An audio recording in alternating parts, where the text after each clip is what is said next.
taariikhiga ah magaalada Muqdisho sida war haysaan waxay ka mid tahay magaalooyinka huwan taariikhda weyn ee geeska Afrika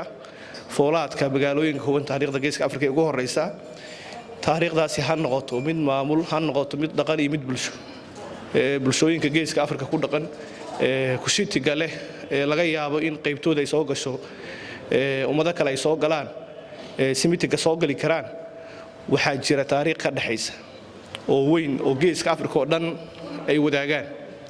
haddana marka geeska Afrika laga soo dago Soomaalida taariikh u gaaraa jirta si gaar ah magaalooyinka ku teedsan xeebaha ama sawaaxilka waxa la dhaho sida Muqdisho Marko Baraawe Cadalle Warshiiq ilaa kuwa Asaylac ku tagayso waxa jira magaalooyin huwan taariikhdaas Muqdishona waxay ku jirtaa magaalooyinka foolaadka ah ama kuwa ugu horeeya waxay leedahay goobo taariikhiya oo ka tarjumaya ilaa tobaneeyo qarni iyo ka badan taariikh markacaysa oo muujinaysa macnaha iyo culayska magaalada Muqdisho haddii si sahlan inta loo baabi'iyo uu nin buul ama darbi yar oo cusub oo muraayada uu ka taagto isagoo aan dareemaynin qiimaha ay leedahay runtii xanuunkeeda ay leedahay cidii dareemaysa ka danqanaysa waa sax in horumarku ummadaha ku talaabsanayaan aan la talaabsano casriyowga iyo mudaanatiga socdana aan qayb ka noqono laakiin inaan u baas bixino xarumihii taariikhiga ahay oo magaaladu lahayd sax ma ah dhul laguma yara dan laguma yara marka mowduuca saarna galabta inaan qaada dhigno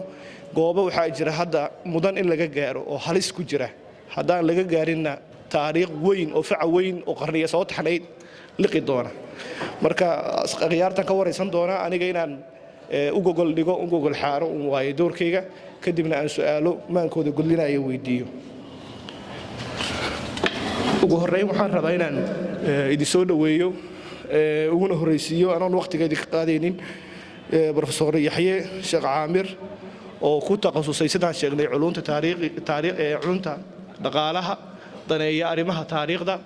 baac dheer u leh muddo dheer ka soo shaqeynayay howlahan wuxuu ka baxay digrigiisa koowaad jaamacadda ummadda Soomaaliyeed ka dambana jaamacadda California kadib wixii ka dambeeyay PhD-diisa wuxuu ku qaatay Malaysia waa bare aad loo yaqaano Professor marka hore waxaan rabaa inaan ku weydiiyo goobaha taariikhiga ah ee magaalada Muqdisho leedahay maxaan ka naqaanaa horta inaan bal dadka u bidhaamino waxa ay yihiin iyo haday jiraan goobo taariikhi dadka qaar kood baa ku baraarugsanayn in magaaladu leedahay goobo taariikhi marka inaan na bartaan rabaa insha Allah